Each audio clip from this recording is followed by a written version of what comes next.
Time marches on, the weekend's been and gone. Let's see if we can get on with this camera. So the cocking rack next I want to put in place. Just drop that in place and see how we get on.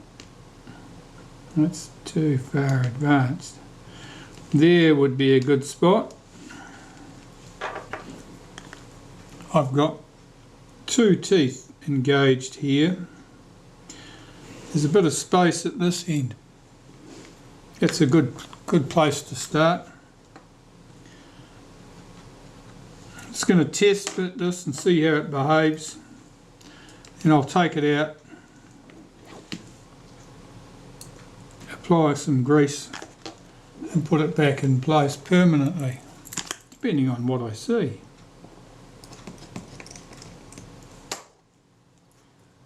This screw I'll put in temporarily because that actually will hold the meter in position.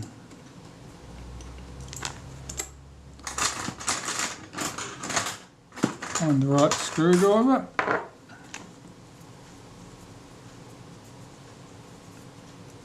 This plate goes on here, back a bit from there.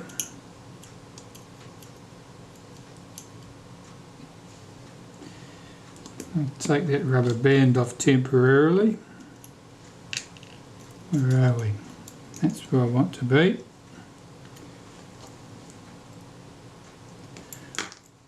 This screw goes in here.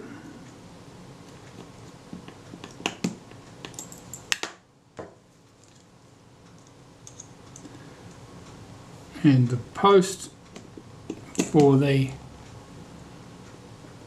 release button, film release button, goes right there.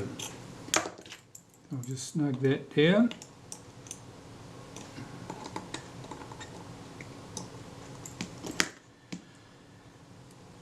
Let's put that rubber band back on there, since I don't want to do a demonstration of how terrible things can happen. Swing that out of the way.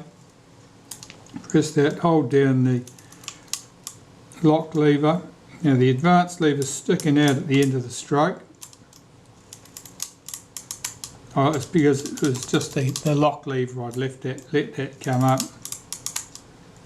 So that is moving smoothly. And what I'm interested in is how much play there is at this point. I'll just get that started. Swing it halfway through its travel. What I'm interested in seeing is there's a lot of play here, seeing if there's too much slack, but that looks like that's good, and that's certainly moving smoothly, so I'm happy with that. I'm going to take that rack out, lubricate it with a little bit of synthetic grease, put it back in, and that'll be that task out of the way. Once I've got the rack in the camera, it would be a good time to put the leatherette on the base of the camera.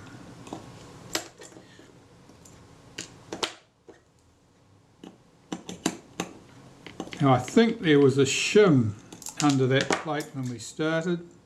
There's no need for a shim now. Okay, so that's good. I'll just apply a bit of synthetic grease.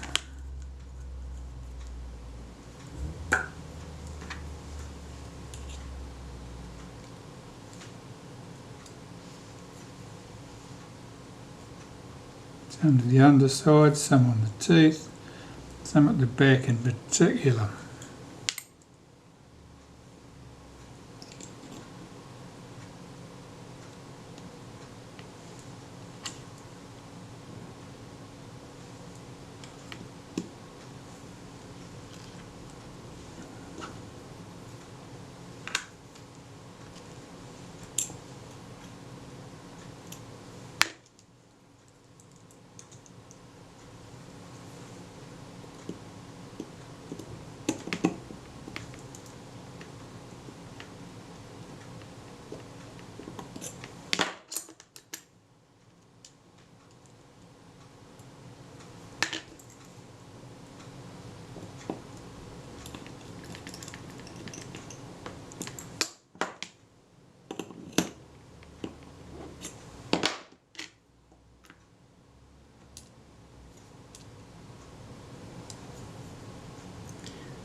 And check the action once more.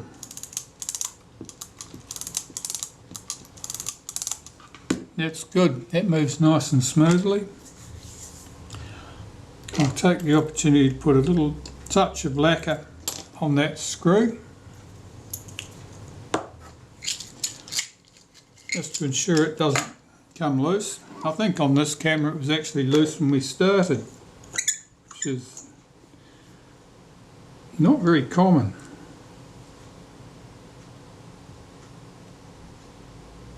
But it doesn't take much. You don't need to smother the whole screw with lacquer. This is just some cheap nail varnish. Just put a touch down each side there of that screw. That'll prevent it backing out and coming loose.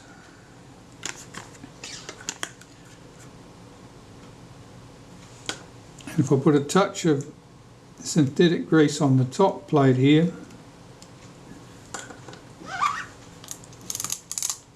that'll just ensure that this dog lifts and moves smoothly. Okay, well that's good.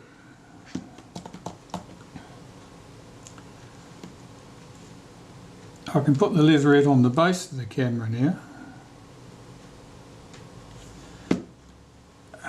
I think in order to do that, I'll temporarily fit the top cover. No, I won't. That's filthy.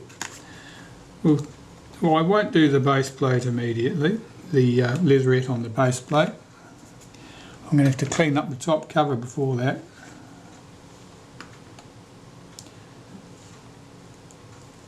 So what do I want to do next? Oh, the rangefinder I think I need to look at. So, to deal with the rangefinder, okay. Well, the prism can come off the end. There's two screws in the body of the rangefinder. They hold the prism in. They also provide us with the vertical alignment, the adjustment for the vertical alignment. So that can come off. Put that prism carefully to one side. The arm at the bottom here, I'm just going to mark that with a scribe line around the outside edge there, so I know where that came from, because that can be adjusted, and if it's adjusted to a different position then stuff won't go smoothly. I've got a pin spanner here I've used to loosen that screw up. I'll pull this back, remove that pin from the spring. I can run that screw out with a pair of tweezers now.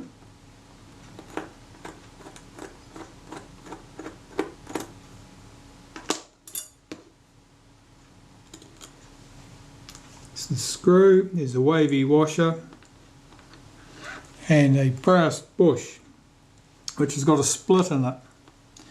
I always like to mark that so I can be sure that it goes back in the same relative position, and then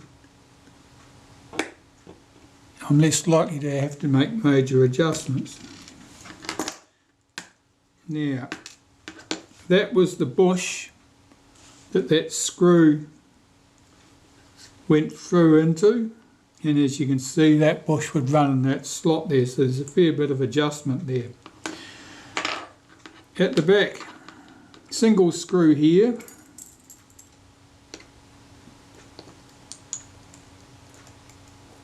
holds this mask, and that mask in turn holds the eyepiece glass.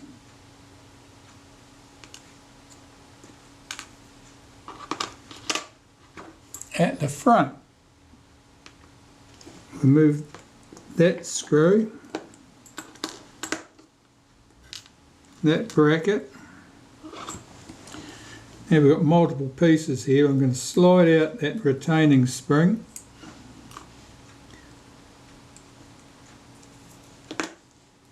That's the frame lines, the silvered lines for the frame lines, and a black metal mask. This little piece here just fell off. That fell off from here, sits on there. That semi-silvered mirror looks very clean,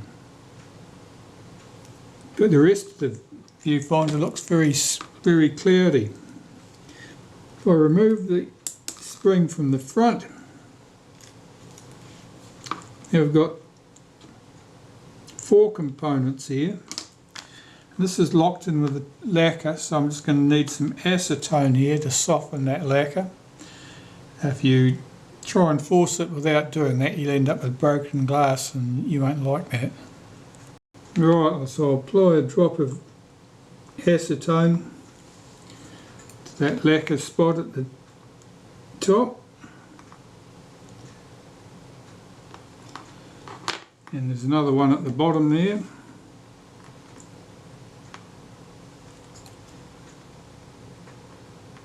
And that serves to stop the front lens in particular from drifting if the camera got knocked, because that would upset your horizontal alignment if that was to happen. Right, so I'll just check. There's a couple of little bent up tabs on the metal mask in here. Normally I just give that a flick with my fingernail and see if it's broken away, and yeah, the lacquer's given way. So I'm going to slide out the glass, and that is exceptionally hazy and filthy.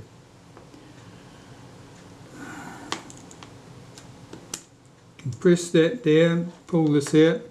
There's the plastic mask with frame lines on it. Here's the front lens. It's almost as bad as that piece I'd just taken out, and here's the metal mask. That leaves us just the body of the rangefinder here. I'm just going to clean the base of that with a bit of naphtha, and then that body of the rangefinder I will clean in the ultrasonic cleaner in a glass with warm water and a drop of normal domestic dish soap, and that will clean the semi-silvered mirror for me without me having to get deep into it with tools that are likely to damage the surface. Just clean up a patch of grease off there, I don't want that on anything. Okay, so where are we with this? Right, that to the ultrasonic cleaner, and I'll start cleaning up the other stuff. Right, well I've got that back from the ultrasonic cleaner. That's looking much better. There's a thread of cotton there I need to see the back of.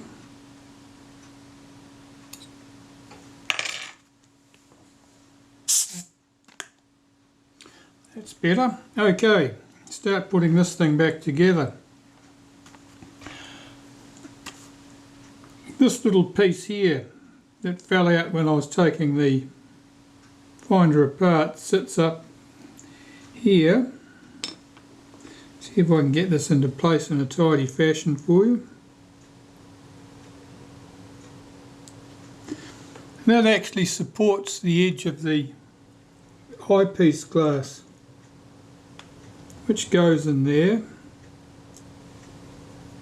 Now that, I can see that's got a tiny chip on the edge. Also had a fleck of dust on that.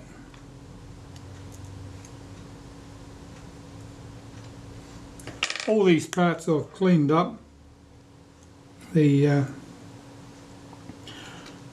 Most of this has been through, well, the body's been through the ultrasonic cleaner with the semi-silvered mirror in place.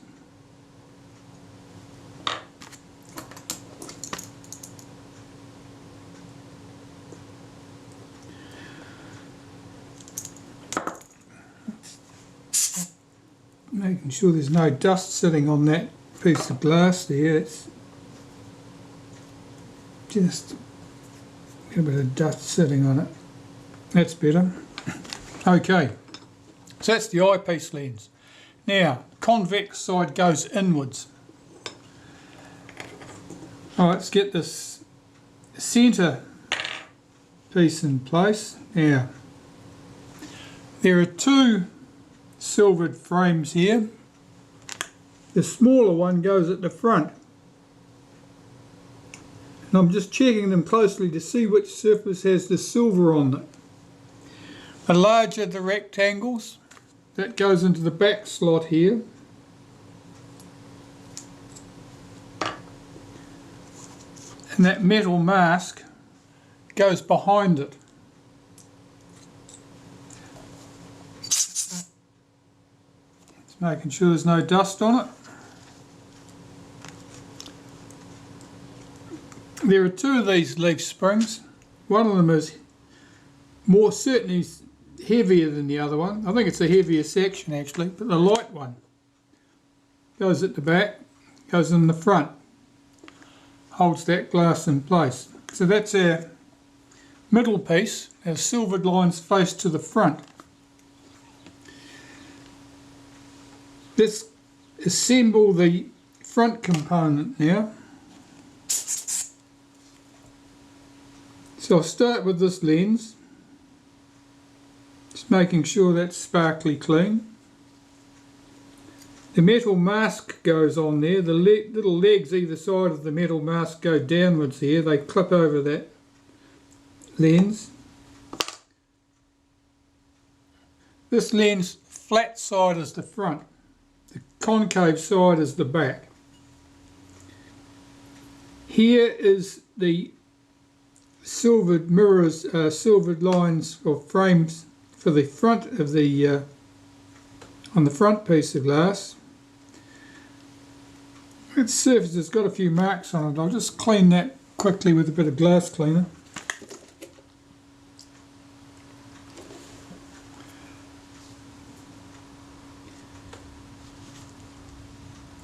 These pieces of glass with the mirrored lines on them are sometimes a bit hard to get entirely smear free because you have the lacquer.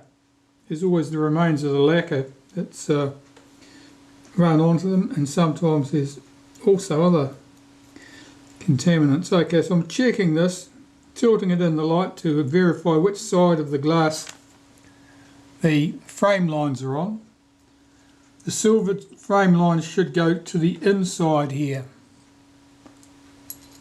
I've just slid that into place at the front. The silvered lines go to the inside, they go towards the rear. And I'll slide this glass lens in with its metal mask. And the frame here has parallax marks. Now it has parallax marks in little ticks in the top two corners. The lower edge has only one tick at the side. That's the way it goes, and the pale grey side goes to the front. The shiny side goes inwards. I'll put the metal clip in place to hold all that in there, and I'm just going to look through that to see if that's sparkly and clear with the frame lines correctly oriented. That looks exactly as I'd expect it to look. So I can put this little keeper on back on here.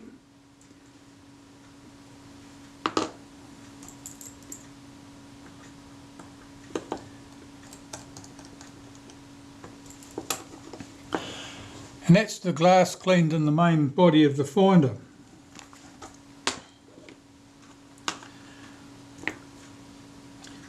We've got the moving arm here. This is the bit that is swung by the movement, and is swung by the action of the focus mechanism. This piece has a tiny lens on it. I'm just cleaning this with glass cleaner, making sure that's clean. That's all looking good. And I'll put the bush in place in there, that little metal bush. I'm just going to use some molybdenum paste here to lubricate this. I'm just going to run some through the inside there where the bush is going to run, and I'm just going to give a light wipe to that surface. Now the metal bush here, this little brass bush, I scribed a line on it so I can put it back exactly where it came from. So I'll just line up those two marks. To assemble this to the rangefinder, I've got a little jig here which helps me do this. What I've got to do is get this little piece in place and then connect to it. So I'll just find the right tweezers. I've got some curved tweezers which help me hold this. Basically I've got to push this on the inside of the rangefinder so that the stud on the bottom of it comes out that hole. So just a case of sliding it in the back here, popping that in position.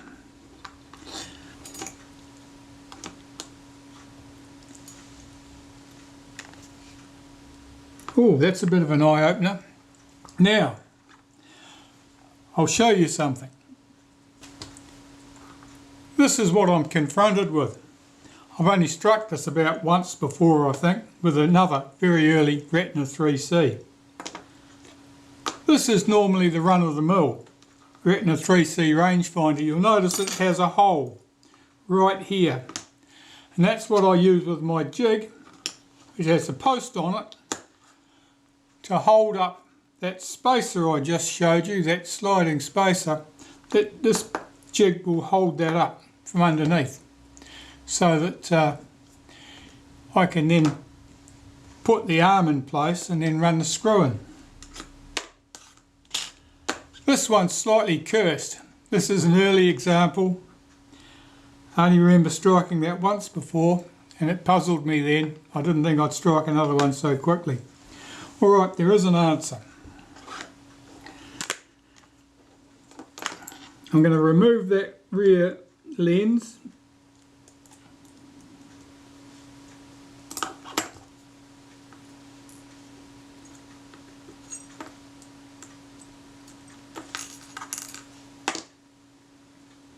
That will allow me to lean in around the corner here and hold that bush in place while I put the screw in from the other side.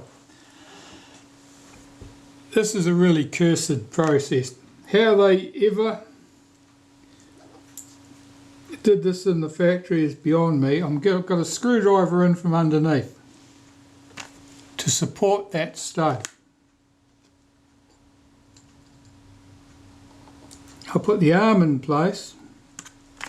Now here I'm already struggling because I'm holding this with my right hand and trying to get everything in place with my left. Put that washer in place.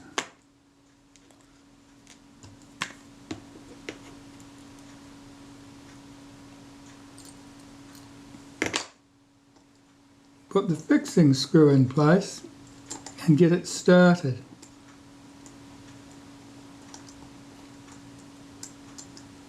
Right, I've got it started. Okay, I can relax now, that job's done.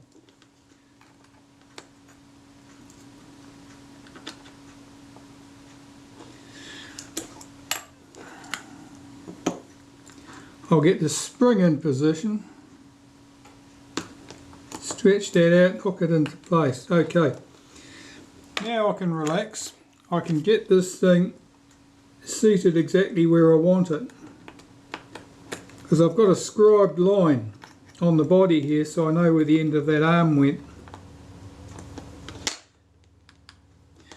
Okay, that works. I just tighten that up. Well, normally you're not as cursed as that.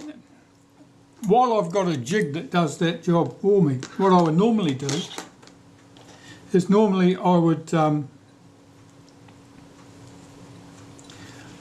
slide that little bracket in, that little bush, I would slide that in around the corner, and then typically what I do is I then hold it in place with the tip of a screwdriver from underneath and then work on it. This time of course I had to poke my tweezers in from the back to sneak round the corner and do that. Okay, so I'm just checking my rear lens, which I've probably managed to get dirty again now with all the handling.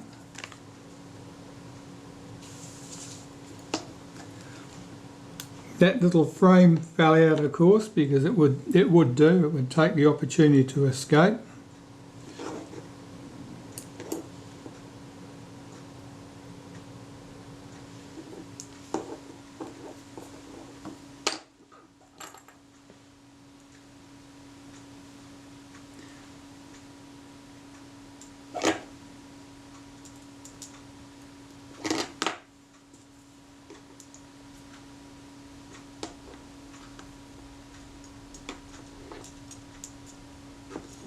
So that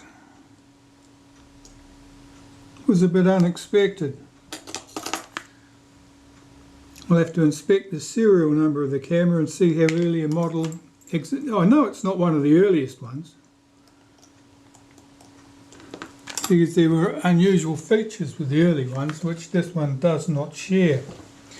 What I suspect happened is that the earliest examples, or even the prototypes, lacked the hole here, and they immediately started putting a hole there for ease of assembly, and that perhaps these rangefinders sat around on a shelf for some time, and at some time going along the track there came a time when they were short of rangefinders, and some bright spark says, oh, here's a box with 10 in it, and put them out on the assembly line.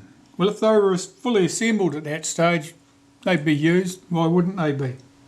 So, yeah, I think it's quite possible that these were oddities, that they were early production, possibly even prototype, but for one reason or another, they got out a little bit later.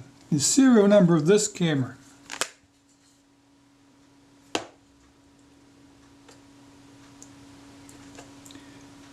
(286-917). Well, that's certainly not one of the earliest cameras.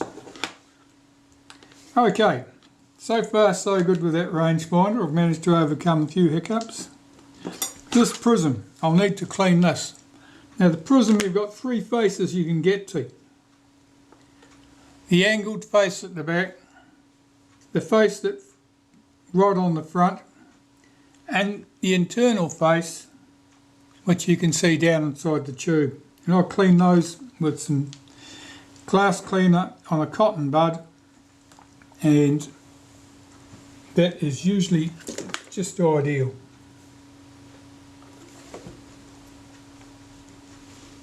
This is quite clean, this prism. Why is it so clean and the viewfinder was so hazy and filthy and oily? I really have no idea.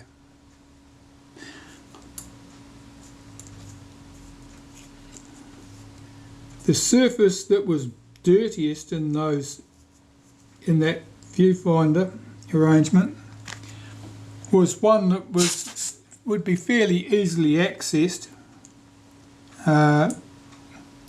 It wasn't a silvered surface, it was just on the back of the frame lines glass. I don't know, perhaps someone poked a cotton bud or something in there to clean it, and actually made it worse than it started off.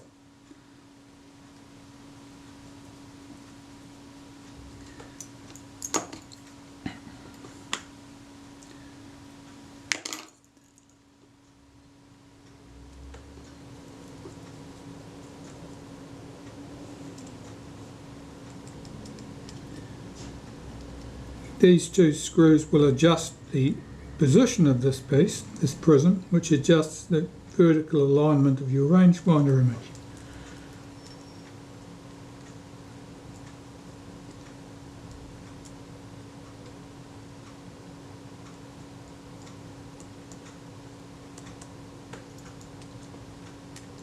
So I'll start with it just pretty much parallel to the front as I can achieve, and then look out the window and see what I've got.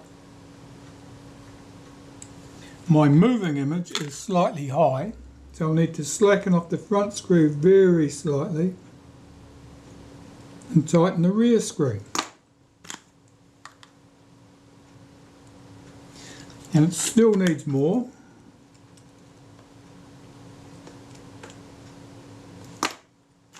Now these adjustments can be pretty subtle and it's easy to overshoot. When it's about right and it's fit to go on the camera. Okay, and that's looking good. Now, just because I'm a bit curious, I'm going to fish out a very early Retina IIIc camera and see what its rangefinder looks like.